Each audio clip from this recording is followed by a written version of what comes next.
ऐ कौम मुसलमान खबरदार खबरदार, ऐ कौम मुसलमान खबरदार खबरदार, ये वक्त न गफलत का है, होशियार हो होशियार। तू मर्द मुसलमान है, तू मर्द मुसलमान, एक हाथ में तलवार का है, एक हाथ में कुरान। बाजू तेरा तौहीद की कुव्वत से कवी है, बाजू तेरा तौहीद की कुव्वत से कवी है। इस्लाम तेरा दीन है, तू मुस्तफा भी है। दुनिया को है इस महदी बरहक की जरूरत, ओ जिसका निगाहे ज़लज़ले आलमी अफ़कार। ला इलाहा इल्लल्लाह, ला इलाहा इल्लल्लाह, ला इलाहा इल्लल्लाह, ला इलाहा इल्लल्लाह, ला इलाहा इल्लल्लाह, ला इलाहा इल्लल्लाह, ला इलाहा इल्लल्लाह, ला इलाहा इल्लल्लाह, ला इलाहा इल्लल्लाह, ला इलाहा इल्लल्लाह, ला इलाहा इल्लल्लाह, ला इलाहा इल्लल्लाह, ला इलाहा इल्लल्लाह, मुहम्मदुर रसूलुल्लाह सल्लल्लाहु तआला अलैहि वसल्लम। अल्हम्दुलिल्लाह, महान अल्लाह रब्बुल आलमीনের आलिशान दरबाরে লাখো কোটি শুকরিয়া সিজদা আদায় করি। আল্লাহ রব্বুল আলামিন ঈমান নামক দৌলত আমাদেরকে দান করেছেন, মুসলমানের ঘরে আমাদেরকে জন্ম দিয়েছেন এবং এখন পর্যন্ত ঈমানী হালতে থেকে দুনিয়ার জমিনে সর্বশ্রেষ্ঠ ঘর আল্লাহর ঘর মসজিদে এসে হাজিরি দেওয়ার জন্য আল্লাহ রাব্বুল আলামিন আমাদেরকে তৌফিক দান করেছেন। এই জন্য প্রাণ খুলে মালিকের শুকরিয়া আদায় করে আলহামদুলিল্লাহ। আলহামদুলিল্লাহ। মুহতারাম হাজিরিন, হায়াতের বাজেট শেষ হয়ে যাচ্ছে। সেই দিন রজব মাস শুরু হলো, আমরা দোয়া করা শুরু করেছিলাম, আল্লাহুম্মা বারিক লানা ফি রজব ওয়া শাবান ওয়া বাল্লিগনা রমাদান। দেখতে দেখতে আজ রজব মাসের 18 তারিখ, 18টা দিন চলে যাচ্ছে। হায়াতের বাজেট খুব দ্রুত গতিতে শেষ হয়ে যাচ্ছে। এক একটা করে সময় আমাদের জীবন থেকে চলে যাচ্ছে, যেটা কখনো ফেরত আসবে না। আল্লাহ রাব্বুল আলামিনের কাছে আমাদেরকে প্রতিটা মুহূর্তের হিসাব দিতে হবে। বান্দা, আমি তোমাকে হায়াত দিয়েছিলাম, কি কাজে তুমি তোমার হায়াত ব্যয় করেছো? আমি তোমাকে সময় দিয়েছিলাম, শক্তি দিয়েছিলাম, সেই শক্তি তুমি কি কাজে ব্যয় করেছো? আমি তোমাকে চোখ দিয়েছিলাম, সেই চোখ তুমি কি কাজে ব্যয় করেছো? আমি তোমাকে কলব নামক একটা জিনিস দিয়েছিলাম, ভালো মন্দ বোঝার জন্য তুমি কি কাজে সেটা ব্যয় করেছো? আল্লাহ রাব্বুল আলামিনের কাছে আমাদেরকে জবাবদিহি করতে হবে। এই জন্য আল্লাহ রাব্বুল আলামিন পবিত্র কালামের মাজিদের মধ্যে আমাদেরকে হুঁশিয়ারি দিচ্ছেন, ইয়া আইয়ুহাল্লাযীনা আমানু কু আনফুসাকুম, ও ঈমানদাররা তোমরা নিজেরা বাঁচো। কু আনফুসাকুম, তোমরা নিজেরা বাঁচো, নিজেদেরকে বাঁচাও। ওয়া আহলিকুম নারা, এবং তোমার পরিবারদেরকে, পরিবারের সদস্যদেরকে জাহান্নামের আগুন থেকে তুমি বাঁচাও। ওয়া আহলিকুম নারা, শুধু তুমি নিজে নয়, তুমি নিজে বাঁচবা, নিজে ইবাদত করবা, নিজে আল্লাহর হুকুম পালন করবা, পরিবারকে তুমি বাঁচাবে না, পরিবারের সদস্যদেরকে বাঁচাবে না। এটার জন্য আল্লাহর কাছে তোমাকে জবাবদিহি করতে হবে। আল্লাহর হুকুম, নিজের পরিবারকে জাহান্নামের আগুন থেকে বাঁচাও। আমরা তো বলি নামাজ আমি পড়ি, আমার ছেলে না পড়লে কোনো অসুবিধা নাই। না, এটা হবে না। আল্লাহর স্পষ্ট নির্দেশ, ওয়া আহলিকুম নারা, জাহান্নামের আগুন থেকে বাঁচাও। কেমন আগুন? ওয়াকুদুহান নাস ওয়াল হিজারা, ওই জাহান্নামের আগুনের ইন্ধন হবে মানুষ এবং পাথর। আর এখানে কে থাকবে? ওয়াল মালাইকাতু আলাইহা গিলাযুন শিদাদুন, আল্লাহ রাব্বুল আলামিনের পক্ষ থেকে ওই সমস্ত ফেরেশতারা থাকবে যারা হবে অত্যন্ত কঠোর হৃদয়ের। আমরা তো মসজিদে মাহফিলে বয়ানে শুনি ফেরেশতারা আমাদের জন্য দোয়া করেন, ঠিক না? ফেরেশতারা আমাদের আমলনামায় আমাদের নেক আমলগুলো লেখেন, বদ আমলগুলো লেখেন। আল্লাহ রাব্বুল আলামিন বলেন যে জাহান্নামে নিক্ষেপ করা হবে, যে জাহান্নামের ইন্ধন হবে, জ্বালানি হবে আগুন এবং পাথর, ওই জাহান্নামের পাহারাদার থাকবে কঠোর স্বভাবের, কঠোর হৃদয়ের ফেরেশতা, যাদের অন্তরের মধ্যে কোনো দয়া মায়া থাকবে না, তারা কোনো দয়া দেখাতে পারবে না। লা ইয়াসুনাল্লাহ মা আমারাহুম ওয়া ইয়াফআলুনা মা ইউমারুন, আল্লাহ রাব্বুল আলামিনের পক্ষ থেকে যা নির্দেশ করা হবে তারা তাই করবে, তারা কোনো সুপারিশ করতে পারবে না। ওই আগুন থেকে বাঁচানোর জন্য মানুষের হাহাকার দেখে, মানুষের আর্তনাদ দেখে, মানুষের কষ্ট দেখে যে একটু আল্লাহর দরবারে সুপারিশ করবে, সেই সুযোগই ফেরেশতাদের নাই। আল্লাহ রাব্বুল আলামিন এমন কঠোরভাবে তাদেরকে ওইখানে নিয়োজিত করে রেখেছেন। সে জাহান্নাম থেকে তুমি নিজে বাঁচো, তোমার পরিবারকে বাঁচাও, তুমি যাদেরকে মহব্বত করো তাদেরকে বাঁচাও। জাহান্নাম অতি ভয়াবহ জায়গা, বুঝেন? যার জ্বালানি হবে মানুষ আর পাথর, সে জাহান্নামটা কত ভয়ঙ্কর জায়গা, যেখানে তৃষ্ণা নিবারণের জন্য দেয়া হবে উত্তপ্ত গরম রক্ত, পুষ এবং পানি, যেটা খাওয়া তো দূরের কথা, যখন সামনে আসবে দুর্গন্ধে পেটের নাড়ি ভুঁড়ি সব বের হয়ে যাবে। আল্লাহ রাব্বুল আলামিন সূরা মুহাম্মাদের মধ্যে বলেন, কামান হুয়া খালিদুন ফিন নার ওয়া সুকু মাআন হামিমান ফাকাত্তাআ আমআআহু। আগে জান্নাতীদের নিয়ামতের কথা ঘোষণা করে আল্লাহ রাব্বুল আলামিন জাহান্নামীদের কথা বলছেন, তাদের অবস্থা এদের মতো হবে যাদের তৃষ্ণা নিবারণের জন্য দেওয়া হবে উত্তপ্ত গরম পানি এবং পুষ, যা সামনে আসলে দুর্গন্ধে তাদের পেটের নাড়ি ভুঁড়ি বের হয়ে যাবে। তাক আমরা আলোচনা করছিলাম রজব মাসের আমল সম্পর্কে, আমরা আলোচনা করতেছিলাম, শুনছিলাম রাসূল করিম সাল্লাল্লাহু তাআলা আলাইহি ওয়াসাল্লাম রজবের চাঁদ ওঠার পরে আল্লাহর দরবারে দোয়া করতেন, আল্লাহুম্মা বারিক লানা ফি রজব ওয়া শাবান ওয়া বাল্লিগনা রমাদান। আল্লাহ আমার হায়াতের মধ্যে বরকত দান করুন, রমজান এবং শাবান পর্যন্ত বরকত দিয়ে রমাদান পর্যন্ত আমার হায়াতকে পৌঁছিয়ে দিন। কেন? যেন আমি রমাদানের আমলগুলো করতে পারি, রমাদানের আমল যেন আমি করে আমি আমার গুনাহকে মাফ করাতে পারি, আমি যেন জান্নাতি হতে পারি। আল্লাহ আমার হায়াতকে ততটুকু পর্যন্ত বৃদ্ধি করে দিন। কেন? আমলের জন্য, দুনিয়ার কোনো উদ্দেশ্যের জন্য নয়, একমাত্র আমার পরকালের যেন শান্তিতে থাকতে পারে, আমার আমলের মধ্যে যেন কোনো বদ আমল না থাকে। রমাদান মাস 24টা ঘন্টা আল্লাহর রহমত নাযিল হবে। একটা নফল আদায় করব, একটা নফল একটা ফরজের সমান, একটা ফরজ 70টা ফরজের সমান সওয়াব পাবো।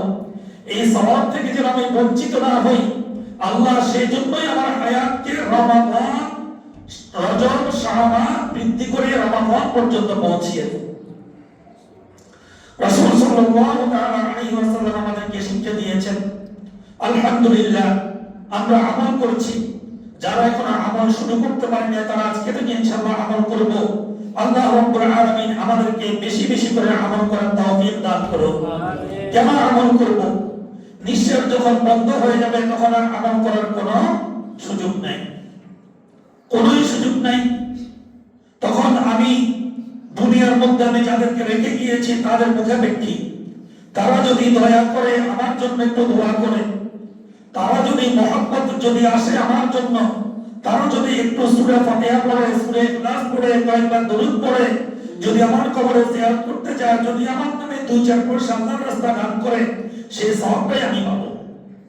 না হলে আর আমার কিছুই বলার নাই। আমি যেগুলো দুনিয়াতে রেখে গিয়েছি এগুলো আমার নয়, আমার সম্পদ অন্যরা ভোগ করবে, তারা নামাজও পড়বে না, আল্লাহ মাফ করো। এই জন্য আল্লাহ রাব্বুল আলামিন বলেন, উ আনফুসাকুম ওয়া আহলিকুম নার, তুমি নিজে বাঁচাও জাহান্নামের আগুন থেকে, তোমার পরিবারকে বাঁচাও।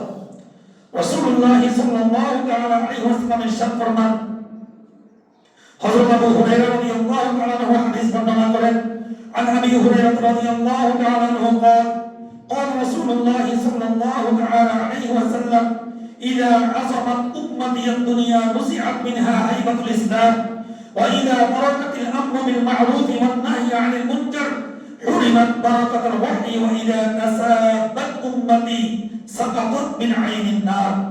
الله رسول বলেন, যখন আমার উম্মত দুনিয়াকে বড় মনে করবে, যখন আমার উম্মত দুনিয়াকে বড় মনে করতে শুরু করবে, তখন ইসলামের মর্যাদা এবং গুরুত্ব তার অন্তর থেকে বের হয়ে যাবে। ঠিক কিনা ভাই, কথা বলবেন? আল্লাহ রাসূল বলেন, যখন আমার উম্মত দুনিয়াকে বড় মনে করতে শুরু করবে, মানে কি? দুনিয়ার জীবনকে বড় মনে করতে শুরু করবে, দুনিয়ার সুখ স্বাচ্ছন্দ্যকে আসল মনে করতে শুরু করবে, দুনিয়ার আরামকে চিরস্থায়ী মনে করতে শুরু করবে, তখন আল্লাহ রাব্বুল আলামিন তার অন্তর থেকে ইসলামের মর্যাদা এবং গুরুত্বকে বের করে দিবেন। যার কারণে ইসলামের হুকুমগুলো পালন করার জন্য তার অন্তরে চাইবে না। ঠিক কিনা? যদি ঠিক না হতো, আল্লাহ রাসূলের এই কথা এতক্ষণে আমাদের মসজিদ পড়ে যেত। ঠিক না ভাই? ঠিক না? রাসূলের এই কথা তো সত্য, এটা এখানেই প্রমাণিত হয়। রাসূলের কথা যদি সত্য না হতো, জামাতের আগে আমাদের মসজিদ পড়তো না। কেন পড়তো না? আল্লাহ রাসূল সাল্লাল্লাহু আলাইহি ওয়াসাল্লাম তো বলেছেন, যে ব্যক্তি জুমার দিন সর্বপ্রথম মসজিদে প্রবেশ করবে, তাকে একটা দুম্বা কোরবানির সওয়াব দান করা হবে। সুবহানাল্লাহ। শুধু কোরবানি নয়, কবুল হওয়া কোরবানি। কোরবানি করি, কোরবানি যে কবুল হয়েছে তার কোনো প্রমাণ নাই। অতঃপর যে দ্বিতীয় আল্লাহর ঘরে ঢুকবে জুমার দিন, তাকে একটা গরু কোরবানির সওয়াব দান করবেন, তারপর একটা বকরি কোরবানির সওয়াব দান করবেন, তারপর একটা মুরগি আল্লাহর রাস্তায় দান করলে যেরকম সওয়াব হয় সেই সওয়াব দান করবেন। এভাবে করতে করতে আসবে ডিম, একটা ডিম আল্লাহর রাস্তায় দান করলে যে সওয়াব, সেই সওয়াব আল্লাহ রাব্বুল আলামিন দান করবেন। এইভাবে করতে করতে ইমাম সাহেব, খতিব সাহেব যখন খুতবা দেওয়ার জন্য মিম্বর উঠবেন, ততক্ষণ পর্যন্ত যতগুলো মানুষ আসবে তাদের আমলনামায় সওয়াবগুলো লেখা হবে। আর যখন ইমাম সাহেব খুতবা দেওয়ার জন্য মসজিদে দাঁড়িয়ে যাবেন, মিম্বরের উপর দাঁড়িয়ে যাবেন, ওই আমলনামার খাতা বন্ধ করে ফেরেশতারা বসে যাবেন খুতবা শোনার জন্য। আমরা যদি জানতাম, মসজিদ পুড়িয়ে ফেলতাম, মসজিদ পুড়ে যেত। আল্লাহ রাব্বুল আলামিন আমাদেরকে তৌফিক দান করুন। বলছিলাম, আল্লাহ রাসূল বলছেন, যখন আমার উম্মতের অন্তর থেকে আমার উম্মত দুনিয়ার জীবনকে বড় মনে করবে, তখন আল্লাহ রাব্বুল আলামিন তার অন্তর থেকে ইসলাম নামক দৌলতকে বের করে দিবেন। ইসলামের মর্যাদা, ইসলামের সম্মান আল্লাহ রাব্বুল আলামিন তার অন্তর থেকে বের করে দিবেন। শুধু তাই নয়, যখন মানুষ সৎ কাজের আদেশ এবং অসৎ কাজের নিষেধ পরিত্যাগ করবে, সৎ কাজের জন্য মানুষকে নির্দেশ দিবে না, অসৎ কাজের জন্য মানুষকে বাধা দিবে না, তখন আল্লাহ রাব্বুল আলামিনের পক্ষ থেকে আল্লাহ যে ওহী কুরআন মাজিদ, এই কুরআন মাজিদের বরকত থেকে সে বঞ্চিত হয়ে যাবে না। আউযুবিল্লাহ। আমরা মুসলমান, আমরা ঈমানদার, আমাদের মূল পাওয়ার হচ্ছে কুরআন মাজিদ। কুরআনের কারণে আমরা সম্মানিত। এই কুরআন নামক জিনিস যখন আমাদের অন্তর থেকে বের হয়ে যাবে, কুরআনের বরকত যখন আমাদের থেকে চলে যাবে, তখন আল্লাহ রাসূল বলেন, তখন মানুষ সর্বহারা হয়ে যাবে, তার কিছুই থাকবে না, কোনো দিকে তার বরকত থাকবে না। আছে না? বাড়ি গাড়ি বিল্ডিং আছে, ব্যাংকে টাকা পয়সা আছে, কি নাই? শান্তি নাই। এই যে আমাদের নির্বাচনের মনোনয়নপত্র জমা হলো, কত কোটিপতিদের বাগা বাগা নেতাদের মনোনয়নপত্র বাতিল হয়ে যাচ্ছে ঋণ খেলাপির কারণে, ঠিক না? অনেকে আপিল করছে, কোটি কোটি টাকার মালিক ঋণ খেলাপি, অমুক বিল তমুক বিল, এটার জন্য এগুলা বাতিল হয়ে যাচ্ছে, শান্তি নাই। কত স্বপ্ন, নির্বাচন হবে, এমপি হব, মন্ত্রী হব, আল্লাহ রাব্বুল আলামিন শেষ করে দিয়েছেন। আল্লাহ রাসূল বলেন, আর যখন একে অপরকে গালিগালাজ করতে শুরু করবে মুসলমানরা, মুসলমান একজন একজনকে গালি দেওয়া এটা ফাসিকি, হত্যা করা কুফরি। কোন মুসলমান কাউকে হত্যা করতে পারে না। আল্লাহ রাসূল বলেন, লা তাহাসাদু ওয়া লা তাবাগাদু ওয়া লা তাদাবারু ওয়া কুনু ইবাদাল্লাহি ইখওয়ানা। তোমরা হাসাদ করবে না, হিংসা করবে না, একজন একজনকে গালিগালাজ করবে না। ওয়া কুনু ইবাদাল্লাহি ইখওয়ানা, তোমরা পরস্পর ভাই হয়ে থাকো। কেমন ভাই? এক যুদ্ধের ময়দানে এক রাখাল কাফেরদের গোলাম, সে আস্তে আস্তে মুসলমানদের সীমানার মধ্যে চলে আসছে। এসে সাহাবায়ে কেরামদেরকে জিজ্ঞাসা করলো, তোমাদের নেতা কে? আমি একটু তোমাদের নেতার সাথে কথা বলতে চাই। সাহাবায়ে কেরাম তো বুঝলেন শত্রুপক্ষের লোক, তারা চিন্তা করলেন এগুলো গুপ্তচর নাকি। তারপর আল্লাহ রাসূলের কাছে নিয়ে গেলেন, হুজুর আপনার সাথে কথা বলতে চাই। ওই রাখাল গোলাম আল্লাহ রাসূলকে বলে, আপনি কি মুসলমানদের নেতা? হ্যাঁ, আমি মুসলমানদের নেতা। আপনি কি আল্লাহর রাসূল? হ্যাঁ, আমি আল্লাহর রাসূল। আচ্ছা বলেন তো, যদি আমি এখন ঈমান আনি তখন আমার কি হবে? আল্লাহ রাসূল বলেন, যদি তুমি এখন ঈমান আনো, আল্লাহ রাব্বুল আলামিন তোমার পিছনের সকল গুনাহগুলোকে মাফ করে দিবেন। তুমি ঈমানদার হয়ে গেলে আজকে থেকে তোমার নতুন জীবন শুরু। আল্লাহর হুকুমগুলো পালন করবে, আল্লাহ রাব্বুল আলামিন যা আদেশ করেছেন তা করবেন, আর যা নিষেধ করেছেন তা থেকে তুমি বিরত থাকবে। বলে, যদি এরকম হয় তাহলে আমার কি হবে? আমি যদি মারা যাই আমার স্থান কোথায় হবে? আল্লাহ রাসূল তখন জান্নাতের নিয়ামতের কথা বর্ণনা করলেন কোরআন শরীফের আয়াত দিয়ে, যে তুমি যদি এই অবস্থায় যদি ইসলাম গ্রহণ করার পর আল্লাহর উপর অবিচল থেকে, সুন্নতের উপর অটল থেকে যদি তুমি দুনিয়া থেকে শেষ নিঃশ্বাস ত্যাগ করো, তুমি জান্নাতে চলে যাবে। তোমার কবর হয়ে যাবে জান্নাতের বাগান, আর শেষ বিচারের দিন তুমি জান্নাতে চলে যাবে। জান্নাতের নিয়ামতগুলো বয়ান করলেন। তো তখন সে বলল, ঠিক আছে, আমাকে মুসলমান বানান, আমি ঈমানদার হব, মুসলমান হব। রাসূল করিম সাল্লাল্লাহু আলাইহি ওয়াসাল্লাম তাকে কালিমা পড়ালেন, মুসলমান বানালেন। মুসলমান বানানোর পরে সে বলে, হুজুর এখন আমার কি কাজ? এখন কি আমি নামাজ পড়বো? আল্লাহ রাসূল বলেন, না, এখন তো নামাজের সময় নেই, তুমি এখন নামাজ পড়তে হবে না। তো কি করব? এখন তোমার একটাই কাজ, মুসলমানদের সাথে কাফেরের যুদ্ধ হবে। তুমি এখন মুসলমান, তুমি এখন কাফেরদের সাথে যদি যুদ্ধ করতে যাও, তুমি যার কাছ থেকে আসছো তাদের বিরুদ্ধে তোমাকে এখন যুদ্ধ করতে হবে। বলে, যদি যুদ্ধ করে কি হবে?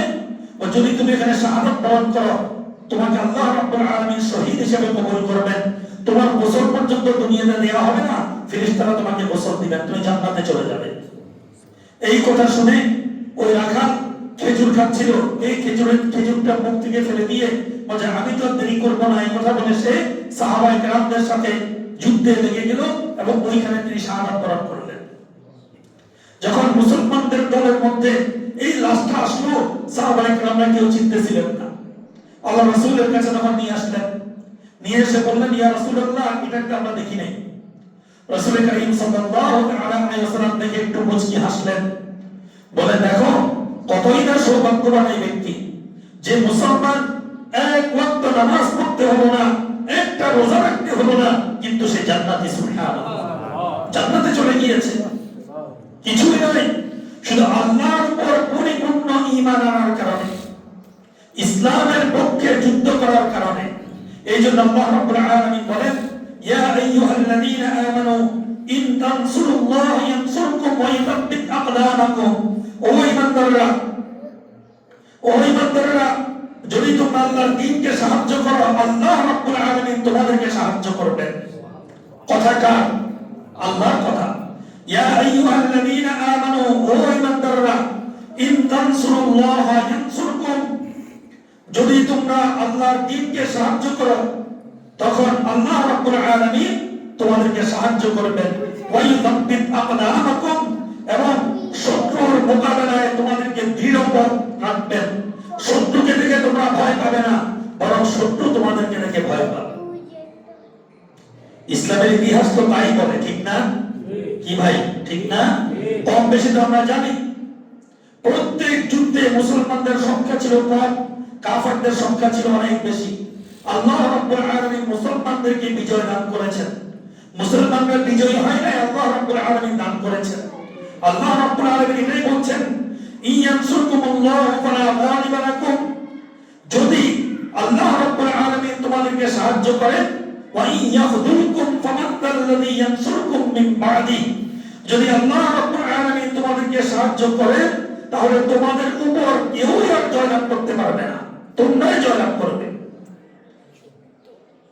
ইন তানসুরুল্লাহ ইয়ানসুরকুমুল্লাহু ফালা গালিবা লাকুম ওয়া ইন ইয়াখযুলকুম ফামান্তাল্লাযী ইয়ানসুরকুম মিন বা'দি ওয়া আলাল্লাহি ফালইয়াতাওয়াক্কালিল মুমিনুন। আল্লাহ রাব্বুল আলামিন যদি তোমাদেরকে সাহায্য করেন তোমাদের উপর আর কেউ বিজয় লাভ করতে পারবে না। আর যদি আল্লাহ রাব্বুল আলামিন তোমাদেরকে সাহায্য করেন, আর কে আছে তোমাদেরকে পরাজিত করবে? কার এত শক্তি আছে? ওয়া আলাল্লাহ ফালইয়াতাওয়াক্কালিল মুমিনুন। সুতরাং তোমরা আল্লাহর উপর ভরসা রাখো, আল্লাহর উপর ভরসা রাখো। আল্লাহর উপর যদি ভরসা রাখো, যদি তোমরা মুত্তাকি হও, তখন কি হবে? আল্লাহ রাব্বুল আলামিন বলেন, ওয়া মান ইয়াত্তাকিল্লাহা ইয়াজআল লাহু মাখরাজা। সূরা তালাকের মধ্যে আল্লাহ রাব্বুল আলামিন বিভিন্ন মুসিবতে তোমাকে, বিভিন্ন মুসিবত থেকে বের হওয়ার জন্য আল্লাহ রাব্বুল আলামিন রাস্তা বের করে দিবেন। ওয়া মান ইয়াত্তাকিল্লাহ, যদি পরিপূর্ণ তাকওয়াবান হও, ঈমানদার হও, আল্লাহর উপর তাওয়াক্কুল করো, ইয়াজআল লাহু মাখরাজা, শত মুসিবতে তুমি থাকবে, আল্লাহ রাব্বুল আলামিন ওই মুসিবত থেকে তোমাকে বের করে দিবেন, তুমি টের পাবে না। ওয়া ইয়ারযুকুহু মিন হাইসু লা ইয়াহতাসিব, আল্লাহ রাব্বুল আলামিন যে মুত্তাকি হবে, যে আল্লাহর হুকুমগুলো মানবে, আল্লাহ রাব্বুল আলামিন তাকে বিদায় হিসেবে রিজিক দান করবেন, সম্মানের রিজিক। যে রিজিকের জন্য আমরা এত দৌড়াদৌড়ি, সকাল থেকে রাত পর্যন্ত, রাত থেকে সকাল পর্যন্ত, সকালে ঘুম থেকে ওঠার পরে প্রথম চিন্তা কি খাবো, কি খাওয়াবো, ঠিক না? আমি কি খাবো, আমার পরিবারকে কি খাওয়াবো। রাতে ঘুমাতে যাওয়ার সময় সেই চিন্তা, কালকে সকালে কি খাবো, কি খাওয়াবো। আল্লাহ রাব্বুল আলামিন বলেন, ওয়া ইয়ারযুকুহু মিন হাইসু লা ইয়াহতাসিব, আল্লাহ রাব্বুল আলামিন তোমাদেরকে বিনা হিসেবে রিজিকের ব্যবস্থা করে দিবেন। রিজিকের জন্য এত চিন্তা, আল্লাহ রাব্বুল আলামিন তো বলেন, ওয়া মা মিন দাব্বাতিন ফিল আরদি ইল্লা আলাল্লাহি রিজকুহা, আমি দুনিয়াতে এমন কোন হাইওয়ান, প্রাণী, মানুষকে পাঠাই নাই যার রিজিকের ব্যবস্থা আমি করি নাই। আমি আল্লাহ রাব্বুল আলামিন আগে রিজিকের ব্যবস্থা করেছি, তারপর আমি তাদেরকে দুনিয়াতে পাঠিয়েছি। আল্লাহ রাব্বুল আলামিন বলেন, ওয়া'মুর আহলাকা বিস-সালাতি ওয়াসতাবির আলাইহা লা নাসআলুকা রিজকা। আল্লাহ রাসূলকে বলেন, ও আমার প্রিয় হাবিব, আপনি আপনার পরিবার পরিজনদেরকে নামাজের জন্য নির্দেশ দিন। ওয়া'মুর আহলাকা বিস-সালাহ ওয়াসতাবির আলাইহা রিজকা, এবং নামাজের উপর ইস্তেকামত থাকার, দৃঢ় থাকার নির্দেশ দিন। লা নাসআলুকা রিজকা, আমি আল্লাহ আপনার কাছে রিজিক চাই না, নাহনু নারযুকুক, রিজিক তো আমি দিব। আল্লাহ বলেন, আল্লাহ বলেন, নাহনু নারযুকুক, রিজিক তো আমি দিব। ওয়াল আকিবাতু লিত-তাকওয়া, যারা তাকওয়াবান, যারা মুত্তাকি, তাদের জন্য রয়েছে অতি উত্তম পুরস্কার। মুহতারাম হাজিরিন, আল্লাহ রাব্বুল আলামিন আমাদেরকে বলেন, তুরিদুনা আরদাদ দুনিয়া ওয়াল্লাহু ইউরিদুল আখিরাহ। আল্লাহ রাব্বুল আলামিন বলেন, কুল মাতাউদ দুনিয়া কলিল ওয়াল আখিরাতু খায়রুল লিমান ইত্তাকা। ও আমার প্রিয় হাবিব, আপনি দুনিয়ার মানুষকে জানিয়ে দিন, দুনিয়ার আসবাব, দুনিয়ার সামান অতি তুচ্ছ, মাতাউন কলিল, কলিল মানে কম, একদম কম। আপনি মানুষকে জানিয়ে দিন দুনিয়ার আসবাবগুলো অতি তুচ্ছ, ওয়াল আখিরাতু খায়র, আখিরাতের জীবন আখিরাতের সম্পদ অতি উত্তম লিমান ইত্তাকা, যারা ঈমানদার তাদের জন্য। যাদের ঈমান নাই তাদের জন্য নয়। এটা আমাদের জন্য খুশির সংবাদ। দুনিয়ার চাকচিক্য দেখে আমেরিকা, ব্রিটেন, লন্ডন, জার্মানি চাকচিক্য দেখে হতাশ হওয়ার কিছু নাই। এগুলো তুচ্ছ, এগুলো কি অল্প। আর আল্লাহ রাসূল ঘোষণা করেছেন, এই হাদিস থেকে আমরা সবাই জানি, আমার উম্মতের মধ্যে সবচেয়ে যে গরীব ঈমানদার হবে তাকে একটা জান্নাত দেয়া হবে, যে জান্নাতটা হবে 10টা দুনিয়ার সমান। সুবহানাল্লাহ। এই হাদিসটা তো কম বেশি আমরা জানি। 10টা দুনিয়ার সমান। আমি আপনি দুনিয়ার কতটুকু দেখেছি? ঢাকা, চট্টগ্রাম, বিদেশে গেলে দুই একটা দেশের একটা দুইটা শহর, এতটুকুই তো দেখেছি। আল্লাহ রাব্বুল আলামিন বলেন, কুল মাতাউদ দুনিয়া কলিল। ও আমার প্রিয় হাবিব, আপনি দুনিয়ার মানুষকে জানিয়ে দিন, দুনিয়ার আসবাব, দুনিয়ার জীবন, দুনিয়ার সম্পদ অতি অল্প, অতি তুচ্ছ। ওয়াল আখিরাতু খায়রুল লিমান ইত্তাকা, যারা আল্লাহকে ভয় করে, যারা মুত্তাকি, যারা আল্লাহর উপর ঈমান এনেছে, তাদের জন্য আখিরাতের জীবন অতি উত্তম। আরেক আয়াতে আল্লাহ রাব্বুল আলামিন বলেন, তুরিদুনা আরাদাদ দুনিয়া ওয়াল্লাহু ইউরিদুল আখিরাহ। তোমরা দুনিয়ার ধন সম্পদ চাও, আর আল্লাহ রাব্বুল আলামিন তোমাদের জন্য পছন্দ করেন আখিরাত। আল্লাহ বলেন, তুরিদুনা আরাদাদ দুনিয়া, তোমরা দুনিয়ার সম্পদের উপরে সন্তুষ্ট, দুনিয়ার সম্পদ চাও। আল্লাহু ইউরিদুল আখিরাহ, আল্লাহ রাব্বুল আলামিন তোমাদের জন্য আখিরাত পছন্দ করেন। কেন পছন্দ করেন? কুল্লু মান আলাইহা ফান ওয়া ইয়াবকা ওয়াজহু রাব্বিকা যুল জালালি ওয়াল ইকরাম। এই দুনিয়ার সব কিছু তো ধ্বংস হয়ে যাবে, আখিরাত তো এমন একটা সময়, আখিরাতের হিসাব বিকাশের পরে যা আমার আপনার ফয়সালায় হবে, ওটা শুরু হবে, শেষ নাই। ওটা স্থায়িত্ব আছে, ওটা ধ্বংস নাই।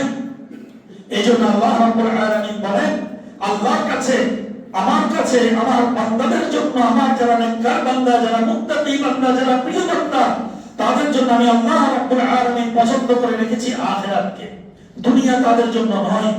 আল্লাহ রাব্বুল আলামিন বলেন, আরাদিতুম বিল হায়াতিদ দুনিয়া মিনাল আখিরাহ ফামা মাতাউল হায়াতিদ দুনিয়া ফিল আখিরাতি ইল্লা কলিল। আল্লাহ প্রশ্ন করেন,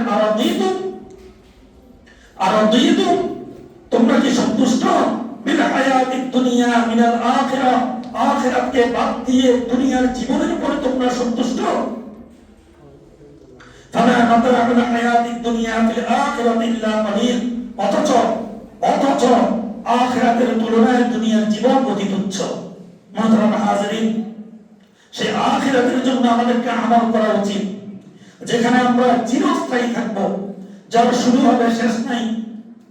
60, 70, 80, 100 বছর আমরা আমলের কারণে, আমাদের কষ্টের কারণে যদি আমার আখিরাত ঠিক থাকে, তাহলে দুনিয়ার কষ্টতেই আমি সন্তুষ্ট, আলহামদুলিল্লাহ। যদি 60, 70, 80, 100 বছর আরামের কারণে, শান্তির কারণে আমার পরকাল যদি ধ্বংস হয়ে যায়, আমার আখিরাত যদি ধ্বংস হয়ে যায়, ওই শান্তির আমার কোনো দরকার নাই। হযরত মুজাহিদ রাহিমাহুল্লাহ তাআলা একজন বিখ্যাত তাবেঈ ছিলেন। তাবেঈ বলা হয় যারা সাহাবায়ে কেরামদের ছাত্র, সাহাবী বলা হয় যারা রাসূল করিম সাল্লাল্লাহু তাআলা আলাইহি ওয়াসাল্লামকে ঈমানি হালতে সচক্ষে দেখেছেন, আল্লাহর রাসূলের সাথে ছিলেন। সাহাবী শব্দের অর্থ হচ্ছে সাথী। যারা আল্লাহ রাসূলের সাহচর্য লাভ করেছেন, সরাসরি আল্লাহ রাসূলকে দেখেছেন, তাদেরকে বলা হয় সাহাবী। আর তাবেঈ বলা হয় ওই সাহাবায়ে কেরামদের ছাত্র, যারা সাহাবায়ে কেরামদের থেকে সরাসরি সাহচর্য লাভ করেছেন। এইভাবেই আমাদের কাছে ইসলাম এসেছে, দ্বীন এসেছে, হাদিসগুলো এসেছে। আমরা যখন হাদিস পড়ি, প্রত্যেকটা হাদিসের সনদ এইভাবে বর্ণনা করা হয়েছে। আমি আমার উস্তাদের কাছ থেকে, আমার উস্তাদের কাছ থেকে, আমার উস্তাদ তার উস্তাদের কাছ থেকে, আমার উস্তাদ ছিলেন আল্লামা শাহ আহমদ শফি রাহিমাহুল্লাহ তাআলা, তার উস্তাদ ছিলেন আল্লামা হুসাইন আহমদ মাদানী রাহিমাহুল্লাহ তাআলা, তার উস্তাদ ছিলেন আল্লামা মাহমুদুল হাসান দাউদি রাহিমাহুল্লাহ তাআলা। এইভাবে যেতে যেতে যেতে যেতে সরাসরি আল্লাহ রাসূল পর্যন্ত যে হাদিসটা নিয়েছেন, ওই হাদিসটাকে বলা হয় হাদিসের সনদ। বলছিলাম হযরত মুজাহিদ রাহিমাহুল্লাহ তাআলা একজন বিখ্যাত বুজুর্গ তাবেঈ ছিলেন। তিনি একদিন একটা বাঁধি ক্রয় করার জন্য গেলেন। বাঁধি ক্রয় করার জন্য বাজারে গেলেন। শেষ সময়, সূর্যাস্ত হয়ে গেছে, মাগরিবের নামাজও শেষ, তিনি ব্যস্ত ছিলেন, তিনি যেতে পারেননি। গেলেন, দেখলেন ভালো ভালো বাদিগুলা সব বেচা বিক্রি হয়ে গেছে। একজন বাদি আছে, তার চুল টুল ফুসকো, চেহারা অত সুন্দর না। তো যে মালিককে বললো, ভাই আপনার এই বাদিকে আপনি বিক্রি করবেন?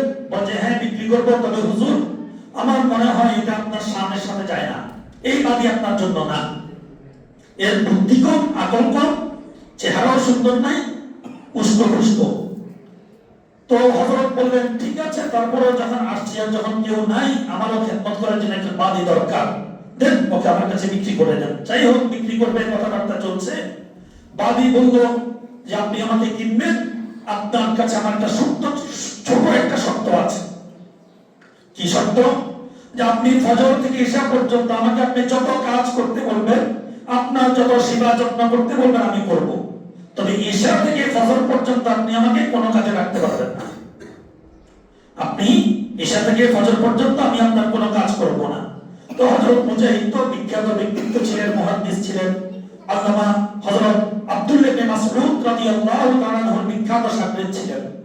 আব্দুল্লাহ ইবনে মাসউদ রাদিয়াল্লাহু তাআলা আনহুকে বলা হয় উম্মতের সবচেয়ে বড় ফকিহ, বড় ইসলামী আইনবিদ, তার ছাত্র ছিলেন।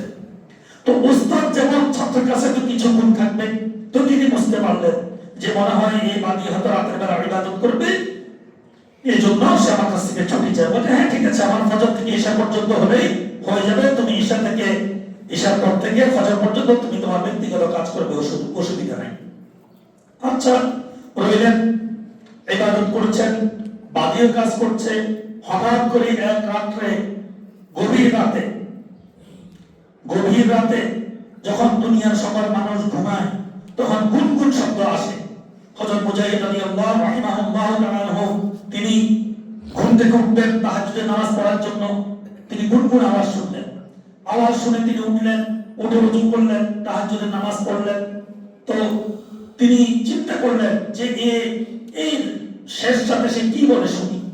ওই বাদী যখন আল্লাহর দরবারে দোয়া করে, কি দোয়া করে? ও আল্লাহ, আপনি তো আমাকে মহব্বত করেন, আপনি তো আমাকে ভালোবাসেন, আপনি আমাকে ভালোবাসেন বলেই আপনার ইবাদত করার জন্য তৌফিক দান করেছেন, বলেন না সুবহানাল্লাহ। আল্লাহ, আপনি আমাকে ভালোবাসেন বলেই তো আপনার দরবারে সিজদা দেওয়ার জন্য তৌফিক দান করেছেন। বাতা हमको तेरी राह किस तरफ है, तेरी राह पर चला हमको खुदाया, बुजुर्गी की नहीं हमको जरूरत, गुलाम अपना बना हमको खुदाया, बुजुर्गी नफ्स की ख्वाहिश है अफसोस, तकब्बुर से बचा हमको खुदाया, जिसे चाहे तू दे दुनिया की दौलत, हमें मस्त इबादत कर खुदाया, जिसे चाहे तू दे दुनिया की शौकत, हमें मस्त इताअत कर खुदाया, ना अमेरिका ना लंदन से हो उल्फत, हमें मस्त मदीना कर खुदाया, ना जापान से ना जर्मन से हो निस्बत, हमें उश्शाक काबा कर खुदाया। ওই বান্দে আল্লাহর দরবারে দোয়া করে, আল্লাহ তোমার রাস্তা কোথায়, কোন রাস্তায় গেলে তোমাকে পাবো, আল্লাহ সেই রাস্তাটা তুমি আমাকে দেখিয়ে দাও। আল্লাহু আকবার। আল্লাহ, আমার বুজুর্গির দরকার নাই, আল্লাহ আমি তোমার গোলাম হয়ে থাকতে চাই। আল্লাহ, তোমার গোলাম হওয়ার জন্য আমাকে কি কি করতে হবে, আল্লাহ তুমি আমাকে সেটা দেখিয়ে দাও। আল্লাহ, আমার দুনিয়ার কোনো সম্মানের দরকার নাই, আল্লাহ কোন পথে থাকলে তোমার ইতাআত হবে, তোমার অনুসরণ করা যাবে, আল্লাহ সেই পথটা তুমি আমাকে দেখিয়ে দাও। আল্লাহ, কোন পথে থাকলে তোমার ইবাদত করতে পারবো, তুমি আমাকে তোমার গোলাম বলে স্বীকৃতি দিবে, আল্লাহ সেই পথটা তুমি আমাকে দেখিয়ে দাও। এই বান্দা এইভাবে আল্লাহর দরবারে দোয়া করে। হযরত মুজাহিদ রাহিমাহুল্লাহ তাআলা শুনেন, ওই বান্দী চোখের পানি ফেলে খুব কাকুতি মিনতি করে আল্লাহর দরবারে দোয়া করে, আল্লাহ তুমি তো আমাকে ভালোবাসো, আল্লাহ তুমি যদি আমাকে ভালোই যদি না বাসতে তোমার দরবারে সিজদা দেওয়ার জন্য তৌফিক দিতে না, ও আল্লাহ তুমি তো আমাকে ভালোবাসো, আল্লাহ তোমার কাছে আমি দোয়া করি, আল্লাহ তুমি আমার দোয়া কবুল করো ইয়া রাব্বুল আলামিন। আল্লাহ তুমি যে আমাকে ভালোবাসো, সেই ভালোবাসার কসম দিয়ে বলছি, আল্লাহ ইয়া রাব্বুল আলামিন, তুমি আখিরাতের কঠিন মঞ্জিলগুলোর মধ্যে আমার সহকারী হয়ে যাও, আমার ওলি হয়ে যাও। আল্লাহ, আল্লাহ তুমি আমাকে আখিরাতের কঠিন মঞ্জিলগুলোর মধ্যে আমাকে আটকে দিও না। আল্লাহ পুলসিরাতের ঘোড়ায় তুমি আমাকে আটকে দিও না, আল্লাহ মিজানের পাল্লায় তুমি আমাকে আটকে দিও না, আল্লাহ ওইসব মুসিবতগুলো থেকে তুমি আমাকে উদ্ধার করো। হযরত মুজাহিদ রাহিমাহুল্লাহ তাআলা যখন শুনছেন, ওই বাদী ভাবে চোখের পানি ফেলে ফেলে আল্লাহর দরবারে দোয়া করে। বাদীর যখন দোয়া শেষ হয়ে গেল, হযরত মুজাহিদ রাহিমাহুল্লাহ তাআলা তাকে ডাকলেন, বললেন, ও আল্লাহর গোলাম, আল্লাহর বান্দী, তুমি আল্লাহর কাছে দোয়া করেছো আমি তো শুনেছি, কিন্তু আমি তো এটা বুঝলাম না তুমি আল্লাহর দরবারে এইভাবে বেয়াদবিমূলক কথাবার্তা কিভাবে বললা। বললেন, ও আমার মালিক, আমি কিভাবে আল্লাহর দরবারে বেয়াদবিমূলক কথাবার্তা বললাম? তখন হযরত মুজাহিদ রাহিমাহুল্লাহ তাআলা বলেন, কোন মানুষ তো আজ পর্যন্ত এই কথা বলতে পারেনি, আল্লাহ তুমি যে আমাকে ভালোবাসো সেই ভালোবাসার কসম। এই কথাটা কোনো কেউ বলতে পারে নাই, কোন সাহাবী বলতে পারে নাই। আল্লাহর ভালোবাসা যে পেয়েছে তার কসম দিয়ে কেউ তো কথা বলতে পারে নাই। তুমি কিভাবে এই কথাটা বললা? এই কথা বলে কিভাবে তুমি আল্লাহর দরবারে দোয়া করলা? ওই আল্লাহর বান্দী তখন বলেন, ও আমার মালিক, আপনি তো একজন বিখ্যাত আলেম, বিখ্যাত মুহাদ্দিস, আপনি হযরত আব্দুল্লাহ ইবনে মাসউদ রাদিয়াল্লাহু তাআলা আনহুর ছাত্র। আপনি কি ওই হাদিসটা শুনেন নাই যে হাদিসের মধ্যে আল্লাহ রাসূল সাল্লাল্লাহু তাআলা আলাইহি ওয়াসাল্লাম বলেন, আল্লাহ যদি কাউকে যদি ভালোবাসেন, আল্লাহ যদি কাউকে মহব্বত যদি করেন, আল্লাহ রাব্বুল আলামিন তার গলার মধ্যে একটা মহব্বতের রশি লাগিয়ে দেন। ওই মহব্বতের রশি যখন লাগিয়ে দেন, দুনিয়ার মধ্যে তার গলার মধ্যে আল্লাহর মহব্বতের রশি থাকবে, আর সেই রশিটা কুদরতি হাতে আল্লাহ রাব্বুল আলামিন ধরে রাখেন। আল্লাহ রাব্বুল আলামিন যখন ওই বান্দাকে ভালোবাসেন, ওই কুদরতি রশি দ্বারা আল্লাহ রাব্বুল আলামিন টান দেন। সেই টান দেওয়ার সাথে সাথে সে আল্লাহর হুকুমগুলো পালন করে। আল্লাহর কখনো নাফরমানি করতে পারে না, আল্লাহর সাথে কাউকে শরীক করতে পারে না, আল্লাহর কোনো নাফরমানি করতে পারে না, আল্লাহর কোনো গুনার কাজ সে করতে পারে না, শয়তানের অনুসরণ করতে পারে না। তার গলায় যখন আল্লাহ রাব্বুল আলামিনের রহমতের রশি যখন থাকে, তখন সে বেশি বেশি করে নেক আমল করে থাকে। ও আমার মালিক, দুনিয়ার মানুষ সবাই এখন ঘুমের মধ্যে, কেউ জাগ্রত নাই। আমি প্রতিদিন নিয়ম করে সারাদিন আপনার খেদমত করি, আপনার হকগুলো পুরোপুরি আদায় করি। শুধু রাতের বেলায়, রাতের গভীরে যখন সকল মানুষগুলো ঘুমায়, তারা যখন ঘুমিয়ে শান্তি পায়, তখন আমি আমার আল্লাহর সাথে কথা বলি। আমি আমার আল্লাহর সাথে কথা না বলে শান্তি পাই না। আমি আমার আল্লাহর দরবারে সিজদা না দিয়ে শান্তি পাই না। আমি আমার আল্লাহর জিকির না করে শান্তি পাই না। তাহলে তো আমি কথা বলতেই পারি। আমার গলার মধ্যে, আমার গর্দানের মধ্যে আল্লাহ রাব্বুল আলামিন তার মহব্বতের রশি লাগিয়ে দিয়েছেন। এই রশি লাগিয়ে দিয়েছেন বলেই তো আমি ঘুম থেকে উঠে, আপনিও যখন ঘুমান, দুনিয়ার সকল মানুষ যখন ঘুমায়, ঘুমের মধ্যে যখন তারা আরাম খোঁজে, তখন আমি আল্লাহর একটা আপনা গোলাম। আমার চেহারা সুন্দর নাই, আমার আচরণ সুন্দর নাই, আমার বুদ্ধিও নাই, আমার আকলও নাই। আল্লাহ রাব্বুল আলামিন ওই রহমতের রশি দ্বারা যখন টান দেয়, মানুষ যখন ঘুমিয়ে শান্তি পায়, মানুষ যখন লেপ গায়ে দিয়ে শান্তি পায়, তখন আমি আল্লাহু আকবার বলে, সুবহান রাব্বিয়াল আলা বলে, সুবহান রাব্বিল আযীম বলে, আল্লাহ রাব্বুল আলামিনের কুদরতি কদমে সিজদা করে শান্তি পাই। সুবহানাল্লাহ। আল্লাহ রাব্বুল আলামিনের উপর তাকওয়ার কারণে, ঈমান নামক দৌলতের কারণে একজন গোলাম, একজন বাদী আল্লাহর কাছে প্রিয় হয়ে গেলেন। অতঃপর তিনি তার মালিককে বলছেন, ও আমার মালিক, এতদিন পর্যন্ত তো আপনি ঘুমেছিলেন, আমি চুপে চুপে আল্লাহর কাছে দোয়া করতাম। আমার এবং আল্লাহর যে সম্পর্ক, এটা তো কেউ জানতো না। এখন তো আপনি জেনে গেলেন আমার সাথে, আমার আল্লাহর সাথে সম্পর্ক, এখন আমার কি হবে? এই কথা বলে সেই পর্দার আড়াল থেকে আবার সে আল্লাহর দরবারে দোয়া করলো, আল্লাহ আপনার সাথে আমার যে সম্পর্ক এতদিন পর্যন্ত, এটা কেউ জানতো না। এখন তো একজন মানুষ জেনে গেছেন। আল্লাহ, আমি আর দুনিয়াতে থাকতে চাই না। আল্লাহ, আল্লাহ আপনি আমাকে দুনিয়া থেকে তুলে নিয়ে আপনার কাছে নিয়ে যান। হযরত মুজাহিদ রাহিমাহুল্লাহ তাআলা কিছুক্ষণ পরে দেখলেন আল্লাহর ওই বান্দী সিজদারত অবস্থায় উঠে না, সিজদার মধ্যে পড়ে আছে। তখন তিনি তাকে ডাকেন, উঠে না। যখন হাত দিয়ে একটু নাড়া দিলেন, তখন দেখা গেল সে ঢলে পড়ে গেল। সে সিজদার মধ্যে দুনিয়া থেকে আল্লাহর দরবারে চলে গিয়েছে। ও মুসলমান, আল্লাহ রাব্বুল আলামিন তো আমাদেরকে ডাকেন, আমাদেরকে আল্লাহ রাব্বুল আলামিন ঈমান নামক দৌলত দিয়েছে। আমরা তো চাই নাই, না চাইতে আল্লাহ রাব্বুল আলামিন দিয়েছেন। আর যদি আমাদেরকে আল্লাহ রাব্বুল আলামিন মুশরিকের ঘরে জন্ম দিতেন, আর যদি আল্লাহ রাব্বুল আলামিন আমাদেরকে কাফেরের ঘরে জন্ম দিতেন, যতই নেক আমল করি, যতই দান করি, কোনো লাভিত হতো না। আল্লাহ রাব্বুল আলামিন আমাদেরকে ভালোবাসেন বলেই আল্লাহ রাব্বুল আলামিন আমাদেরকে তার ঘর পর্যন্ত আসার জন্য তৌফিক দান করেছেন, ঠিক কিনা? ঠিক। আল্লাহ রাব্বুল আলামিন যদি আমাদেরকে ভালো না বাসতেন, আমাদের মতো অনেক মুসলমান তো আছে, অনেক বাইরে তো হাসপাতালের বিছানায় আছে। গতকালকে রাতেও দেখলাম ওই যে ঢাকা চট্টগ্রামের কোন জায়গায় যেন বাস অ্যাক্সিডেন্ট হয়ে 10 জন মানুষ ওইখানেই মারা গেছে, আরো 20 জন মানুষ আহত, তারা হাসপাতালের বিছানায় কাতরাচ্ছে। আমাকে যখন আল্লাহ রাব্বুল আলামিন এই সুযোগ দিলেন, পায়ের মধ্যে যেন যখন শক্তি দিলেন, অন্তর নামক জিনিসটা দিলেন, আযানের ধ্বনি যখন আমার কান পর্যন্ত আল্লাহ রাব্বুল আলামিন পৌঁছানোর ব্যবস্থা করলেন, আমাদের কি উচিত নয় আল্লাহর দরবারে এসে হাজিরা দেওয়া? আল্লাহ রাব্বুল আলামিন যখন আমাকে ডাকছেন, সেই ডাকের সাড়া দেওয়া কি আমাদের উপর ফরজ নয়?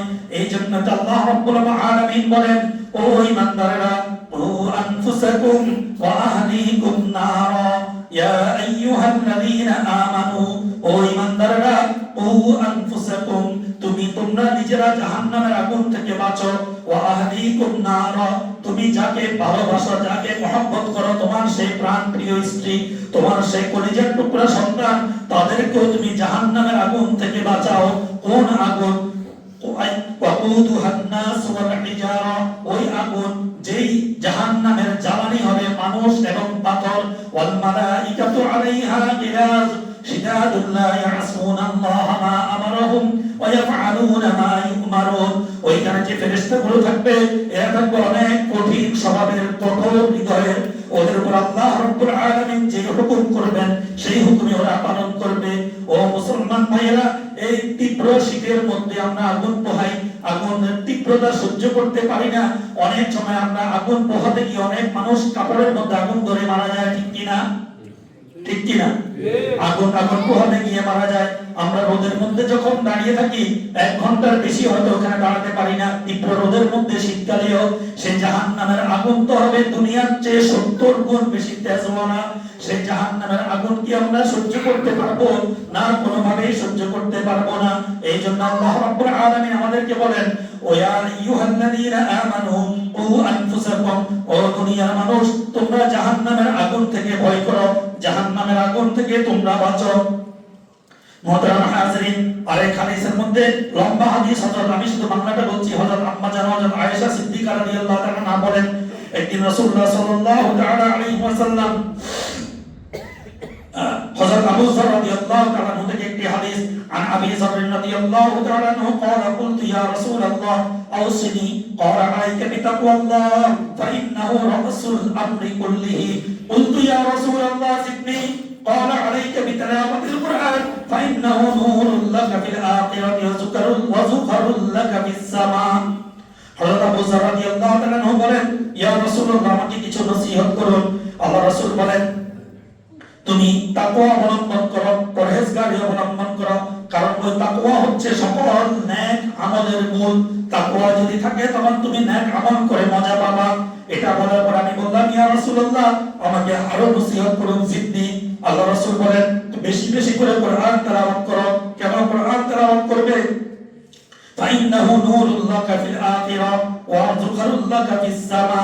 আল্লাহ রাসূল বলেন, এটা দুনিয়াতে তোমার জন্য নূর হবে এবং আখিরাতে তোমার জন্য সঞ্চিত ভান্ডার হবে। তুমি যে কোরআন তেলাওয়াত করবে, সেই কোরআন তেলাওয়াতের সওয়াবগুলো তোমার জন্য জমা হয়, এগুলো আখিরাতে তোমাকে শান্তি দিবে, সুযোগ দিবে। আরেক হাদিসের মধ্যে আম্মা জান হযরত আয়েশা সিদ্দিকা রাদিয়াল্লাহু তাআলা বলেন, একদিন নবী করিম সাল্লাল্লাহু তাআলা আলাইহি ওয়াসাল্লাম ঘরে তাশরীফ আনলেন। আমি তার চেহারা মোবারকের দিকে তাকিয়ে বুঝতে পারলাম যে কোনো গুরুত্বপূর্ণ কোনো ব্যাপার ঘটেছে, আল্লাহ রাসূল কিছু বলবেন। তখন আল্লাহ রাসূল কারোর সাথে কোনো কথাবার্তা না বলে ওযু করে মসজিদে তাশরীফ নিয়ে গেলেন, সালাত আদায় করলেন। সালাত আদায় করে আল্লাহ রাসূল মিম্বরের উপরে বসলেন। মিম্বরে তাশরীফ নিয়ে বললেন, আল্লাহর প্রশংসা করলেন এবং বললেন, ও দুনিয়ার মানুষ, ও আমার উম্মতরা, তোমরা খেয়াল রাখো, তোমরা সৎ কাজের আদেশ করো এবং অসৎ কাজ থেকে তোমরা মানুষকে বিরত রাখো, নিষেধ রাখো। না হলে এমন একটা সময় আসবে তোমরা আল্লাহর দরবারে দোয়া করবে, সেই দোয়া আল্লাহ রাব্বুল আলামিন কবুল করবেন না। আমরা এখন দোয়া করে আমাদের দোয়া কবুল হয় না কেন? 1 নাম্বার, আমাদের কাছে তাকওয়া নাই। দুই নাম্বার, আমরা মানুষকে সৎ কাজের জন্য ডাকি না, নিজে নামাজ পড়তে আসি অপর ভাইকে ডাকি না, অসৎ কাজের জন্য নিষেধ করি না। ওই যে 31st নাইট নামক রাতে বোমাবাজি হয়, আমরা নিষেধ করি না, আমরা আমাদের ছেলেদেরকে নিষেধ করি না। পরিবারের সদস্যগুলা, পরিবারের যিনি কর্তা, তিনি যদি তার সন্তানদেরকে কন্ট্রোলে যদি রাখতেন তাহলে এই দুর্ঘটনা ঘটতো না। আল্লাহ রাসূল বলেন, এমন একটা সময় আসবে যখন তোমরা দোয়া করবে, তখন সেই দোয়া কবুল হবে না। আল্লাহর কাছে কোনো কিছু চাইবে, সেটা তোমরা পাবে না। এমনকি শত্রুর বিরুদ্ধে আল্লাহর কাছে দোয়া করবে জয়লাভ হওয়ার জন্য, আল্লাহ রাব্বুল আলামিন তোমাদের সেই দোয়া কবুল করবেন না। শত্রুর কাছে তোমরা শুধু মার খেতে থাকবে। যার কারণে আমরা মুসলমানরা এখন শুধু মার খাই আর মার খাই, একটাই কারণ, আমরা ইসলামের অনুকরণ করি না, ইসলামের অনুসরণ করি না, ওই কাফের বেদীনদের অনুসরণ করি। যার কারণে ওদের কাছে মার খাই। আল্লাহ রাব্বুল আলামিন আমাদের সবাইকে আমল করার তৌফিক দান করুন। এই রজব মাসে আমরা বেশি বেশি করে দোয়াটা আল্লাহুম্মা, সবাই বলি আল্লাহুম্মা বারিক লানা ফি রজব ওয়া শাবান ওয়া বাল্লিগনা রমাদান। আল্লাহ রাব্বুল আলামিন আমাদের সবাইকে আমল করার তৌফিক দান করুন। আমিন। ওয়া আখিরু দাওয়ানা আলহামদুলিল্লাহি রাব্বিল আলামিন।